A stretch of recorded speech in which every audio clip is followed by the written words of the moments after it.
Hey, welcome. It's the 6th. I say the 6th of September, post Labor Day, and travel wasn't too bad Labor Day. We'll talk about that in a minute, maybe. But there wasn't a lot of weather, not a lot of flights compared to, well, previous weekends. I'm Rudy Maxa, and I'm joined by Tommy Danielson. And every few days, every week, we try to bring you up to date on travel news. We have some today. We'll try to be brief, not keep you much longer than 12 or 13 minutes. I'm a travel journalist and broadcaster, and Tommy is an expert on everything, everything involving travel, frequent flyer miles, hotel points, rental car rentals, airline business, etc. So all that stuff. He, of course, as I often mention, he's in the Witness Protection Program, but I'll tell you his last name is Danielson with an S-E-N because he comes from Norway. He's Norwegian. I'm from Norway. You want me to go first? You want to go first? Yeah, I think I'm going to just put it up on the screen here so we see. I think that it's interesting. So Restoration Hardware is kind of a cool gig, right? So Restoration Hardware, I didn't know, they, including their warehouse sale or their, big store sales and their boutique enormous, they've got over 100 stores in the United States and North America. About 15 of them have restaurants, exactly 15 of them. And they're opening their first restaurant. Now, the guy who started the company, his name is Gary Friedman. He started at age 19. He didn't go to college. He knew what he wanted to do. He started at age 19 as a stock boy at Gap in San Francisco. And he worked his way up and eventually ran about 53 or 54 Gap stores in Southern California. And he was recognized by the famous owner of Gap. And anyway, then he went over to Restoration Hardware that used to sell all kinds of tchotchkes and now just sell very expensive furniture, and added restaurants. There's one even here in Minneapolis, a beautiful rooftop restaurant. But this hotel, you will find, it's going to be called RH. You can see the name there, RH. Their website tells you nothing. It doesn't tell you the rates. It doesn't tell you that they're opening tomorrow, September 7th, in Manhattan, in the Meatpacking District, in downtown Manhattan. I tried to find the room rates, but I spent 50 minutes online for the phone number, which, by the way, isn't on their website. You've got to Google it and find it in some Chamber of Commerce listing. I got a recording saying someone will be with you soon, but after 50 minutes, I gave up. So I'm sure it's going to be well over 1,500 a night. They're only going to be 3 suites and 6 rooms, I think. Yeah, 6 rooms and 3 suites. It's called the RH Guest House. Here's something interesting. It will have no RH furniture. None.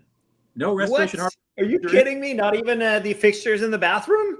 Not a piece of it. Not a piece of Restoration Hardware furniture. And he wants to recreate the definition of a luxury hotel. For example, he believes 2 people, and by the way, no kids, no pets, only 2 people to a room. And what's the quote? He gave a Wall Street Journal a quote last week. He said, no loud or grumpy guests allowed. So he believes that 2 people in the same hotel room really want to have 2 separate bathrooms. So every room has 2 separate bathrooms, and that they don't want to look schlumpy going to some gym. So every room has workout equipment in it, boutique workout equipment. He also believes, as he says, who wants at 2 a.m. M&Ms and Pringles? So every one of the many fridges in the rooms will have gourmet sandwiches replaced every day, gourmet food, fruit, vegetables, all kinds of stuff. He says, I just want. Now, the dining room is private. There will be no hard liquor anywhere in the hotel, but there will be champagne served in the dining room. There's also a rooftop pool. There's also a rooftop pool in this building. It's right around the corner from the Renovation Hardware store down there. This one's I think the hotel's on Gansevoort Street in the Meatpacking District. But I mean, I got to find somebody to pay my tab to go spend a night there. He also asks. No idea how much it's going to cost? No. I couldn't find out. I was on phone line forever. For 50 minutes, I yelled. You can't find it. So it says that it accept inquiries for a stay at the guest house beginning September 7th. There's not even a zip code to send a letter to. It's 55 Gansevoort Street. That website you're looking at is all that's on the website. There was no phone number on their website. You must call to reserve. They asked that there be no social media, that guests do not take pictures of the rooms and send them out. Every other hotel wants you to post on social media, 10 times if you can. This one wants no social media. So, of course, people will take photographs and post it as a result. So it's funny. It says that it's here. Let's just read what it says here. This is our house, and you are our guest. Everything decides for your privacy and comfort. We have 6 rooms, 3 suites, and a residence. So a total of 10 rooms total, which is sometimes available for booking. So it's probably his house. We don't have a lobby, meetings, events, or distractions. We do have a private rooftop garden, pool, and dining terrace for you to unwind. Enjoy a morning coffee, late lunch, or candlelit dinner. A beautiful dining room, some may call it a restaurant, where there will be always be a table waiting for you. A luminous champagne and caviar bar, perfect for intimate evenings and light, luxurious bites. We don't have a full bathroom. We have 2 in every room. We don't have mattresses. We have fresh beds for deep restorative sleep. Whatever that is. We don't have minibars. We have freshly stocked gourmet pantries. We don't have an exercise room, but we do have a gym in every room. And then, no pets, no children, maximum 2 extra room, no fold-out beds, no thumping music, no loud or grumpy guests. To honor your privacy, we ask that the guests refrain from taking photographs or posting the property on social media. Lastly, we don't have any silly rules like breakfast ends at 11. Wow. He seems pretty grumpy himself, if you ask me. He really is. He's really reinventing the luxury hotel. I'm sure it's going to be fabulous. He does not live there, but he does have an apartment there that he stays in when he's in there in New York, and you can rent that apartment. And I didn't know this. There's also a renovation hardware yacht and a renovation highway restoration. I always call it renovation. Restoration hardware private jet you can lease. So you can lease their jet, you can lease their yacht. You can go stay in their hotel there, and he wants to build more. I think the next one is in Milan, I think. The next Restoration Hardware Hotel, or whatever it's called, Restoration Guest House, RH Guest House, I think is in Milan. Don't quote me on that. I read another piece. That's interesting. Italy is, if you want stuff to happen in Italy and you want to be, there won't be any rules or regulation. You can have whatever you want at any given time. I would love to see an Italian work on that. Well, I would like breakfast at 3:00 in the afternoon. No, right. All right. Cool. I like it. Let's check it out. We'll keep an eye on that and see how it goes, and see how long it takes before the first picture shows up on social media. Yeah, it won't take long. I don't think it opens tomorrow. By the way, on September 7th. So I saw. We'll see there you happens. go. Maybe they'll answer the phone tomorrow. I don't know. Maybe that's why they weren't answering today. Nobody was at the desk. Doubtful. It says that but there wasn't a phone number on the website, nor was there an email. It's crazy. But anyways, we'll move on to the next thing. So Japan has been opening now for about 50 million times since the COVID, and they've been open for a limited amount of people with travel agents in specific groups up until today. What's the story now, and what's happening tomorrow? Well, it's another thing happening tomorrow, September 7th. Japan has been allowing certain groups in very, very carefully. Yes, you had to book through a travel agent. Not only that, but you had to be on a guided tour. You couldn't go to Japan and just wander around and have sushi wherever you damn well felt like it. Beginning tomorrow, you can do that. So here's the deal. They're upping the number of guests, of visitors they allow into the country from 20,000 to 50,000 a day. Now, on average, before COVID, about 100,000 people a day visited Japan. So they're not opening the floodgates. However, a couple things. You still have to book through a Japan travel agency, and and that travel agency must handle your application for a visa, but you do not have to go on a guided tour. So if you go through a Japan travel agency, hotels, you can book your own hotel. I don't know if there's nothing in the rules about that. I presume you can book your own hotel as long as you maybe the travel agency will demand it, or maybe they'll help you with it. I don't know. But if you've been vaccinated at least 3 times, you've got your 2 and your booster, and they accept Moderna or the ones we've had, you don't have to take a PCR test before going. I think the only people who aren't in yet, only nationality not allowed in Japan yet, are Russians. And I don't know if that's a political thing or a COVID thing. I'm sure it's a political thing, as it should be. So, so that's great news. I mean, it's what you said. It was half. They're allowing now half of what's normal. Before COVID, there was 100,000 tourists that comes into the daily on average daily, 100,000 tourists to Japan. It's been, when they opened the doors about a couple of months ago to allow you to come on guided tours, they were letting 20,000 people a day, up to 20,000 people a day. Now they're letting up to 50,000 as of tomorrow. Right. It'll be interesting to see. I mean, we've had some people wanting to fly to Japan, booking to Japan for an event that we have planned, and flights are gone. there are the London Heathrow to or anywhere in Europe. Lufthansa doesn't have a flight to Japan. SAS doesn't have a flight. BA doesn't fly to Japan. Like all the flights are canceled. It's a combination between the ban of Russian airspace and the border restrictions. So there's 2 ANA flights from London to Haneda daily. So much less than we see from the US for some reason. So I guess it's interesting to see. Hopefully it'll show up on the schedule soon. Yeah, interesting. I did not know that. Thank you, Tommy.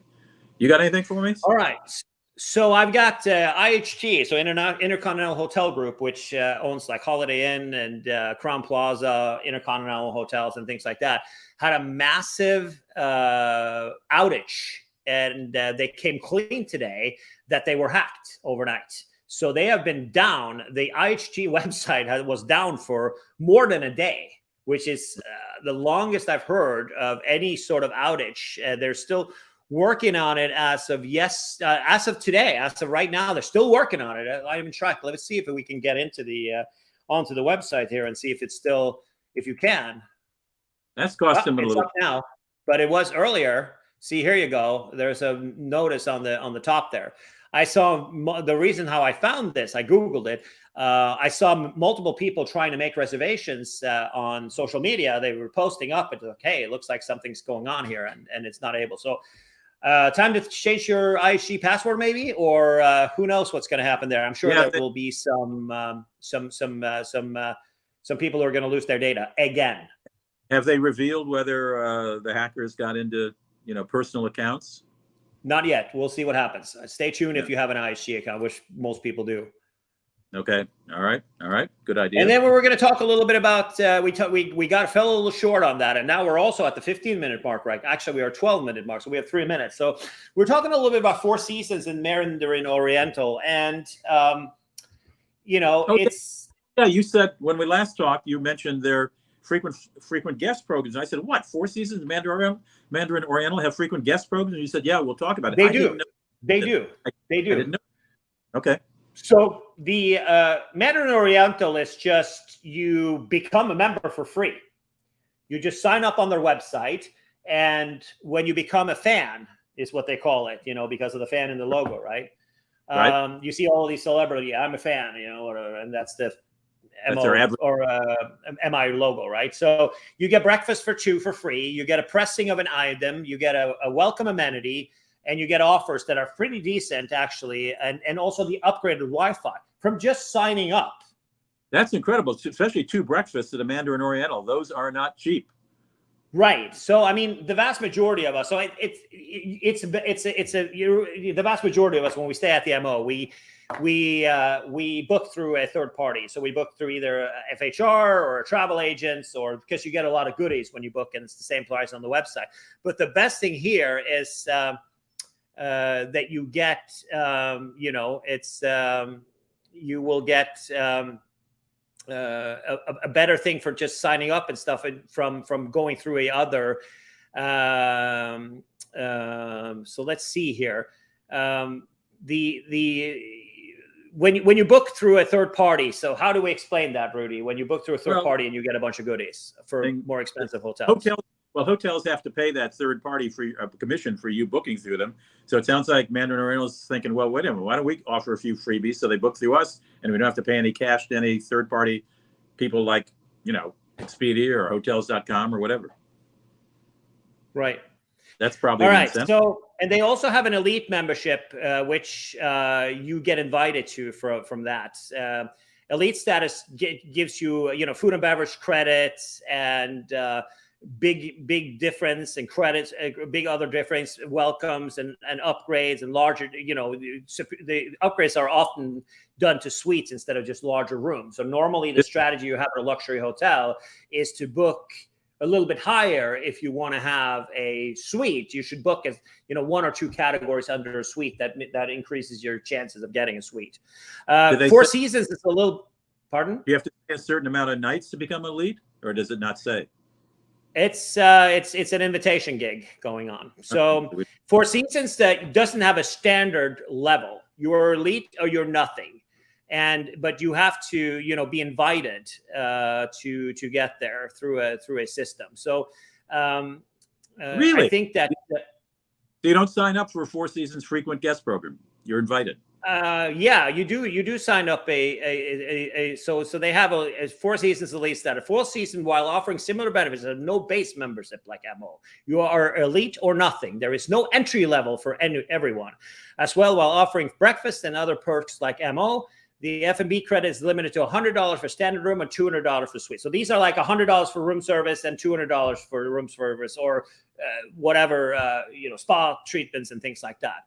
Wow. Nor do you get us to select a preference at booking like MO. Some might find this an advantage in that Four Seasons technically offers everything within the elite program, while MO supposedly offers just what you choose. However, our reader explained that the reality is that MO rarely denies a perk just because you choose others. So that's kind of the gig.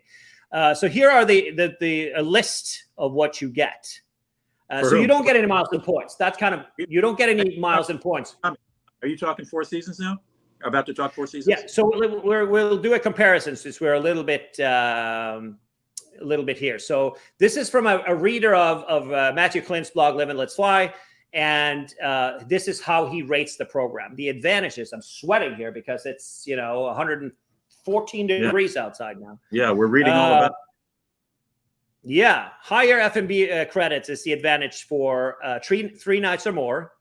You can choose your preferred benefits when you book. MO delivers more consistently personalized stay, suites and manager greetings and things like that. You can get for MO, you can just become a member. Anybody can sign up. That's obviously a big advantage, right? And right. Get the free breakfast and anything like that.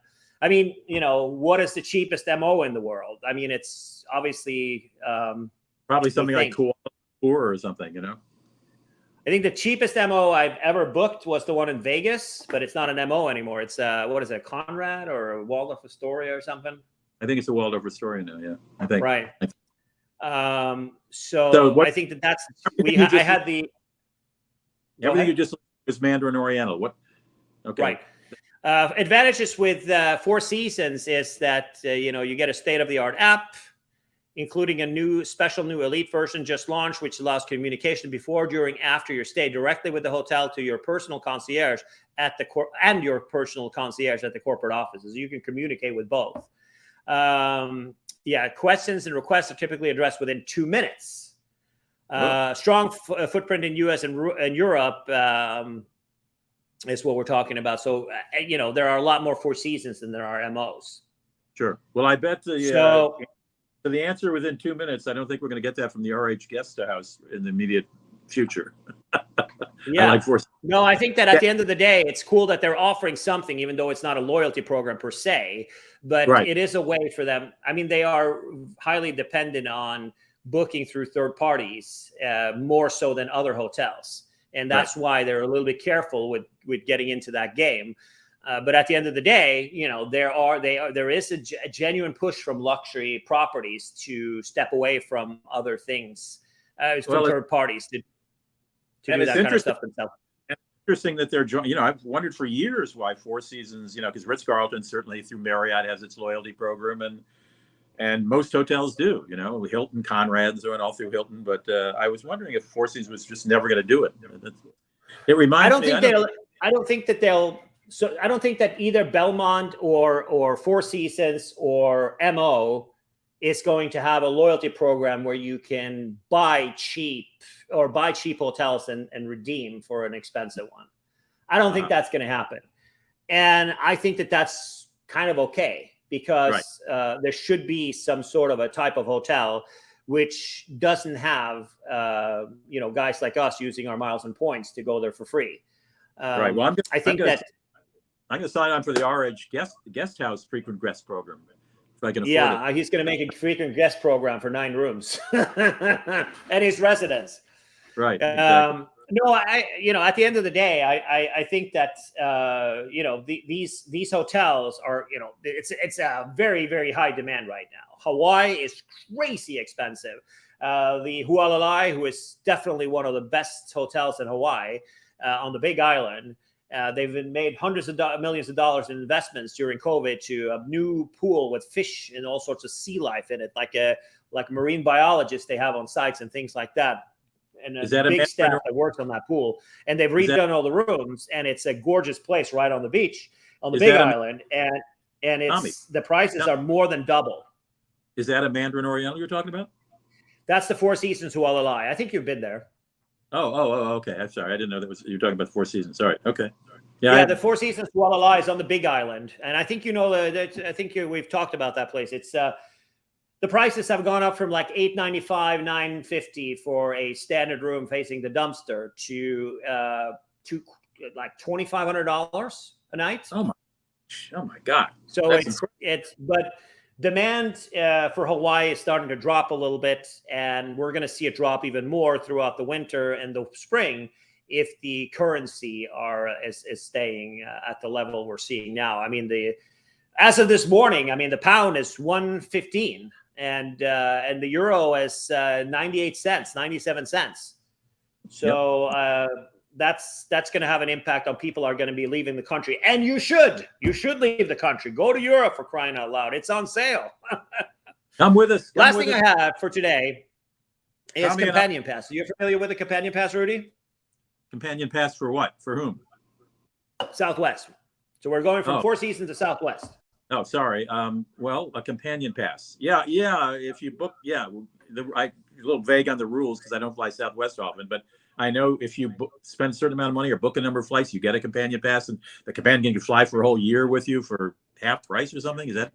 You tell me. So it's not a tier level. You have Rapid Rewards, and you have the 3 levels: the standard, the medium, and that's not tied to that at all.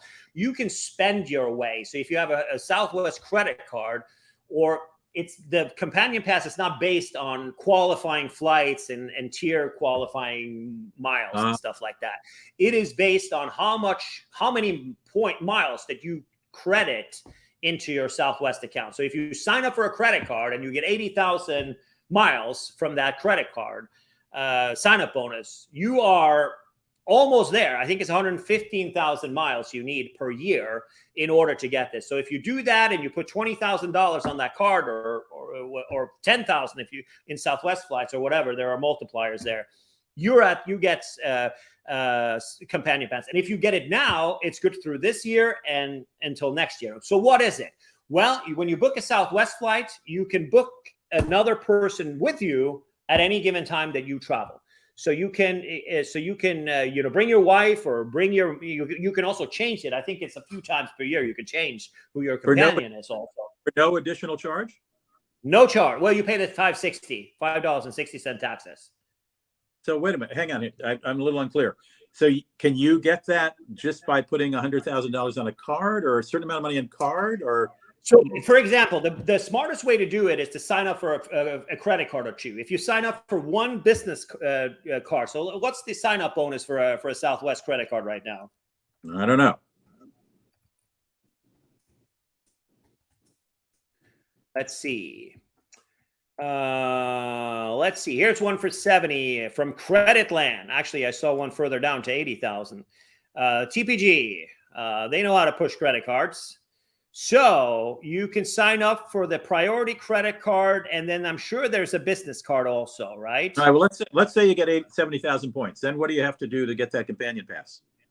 To qualify, I think it's 105 or 110 or 115,000 points per year.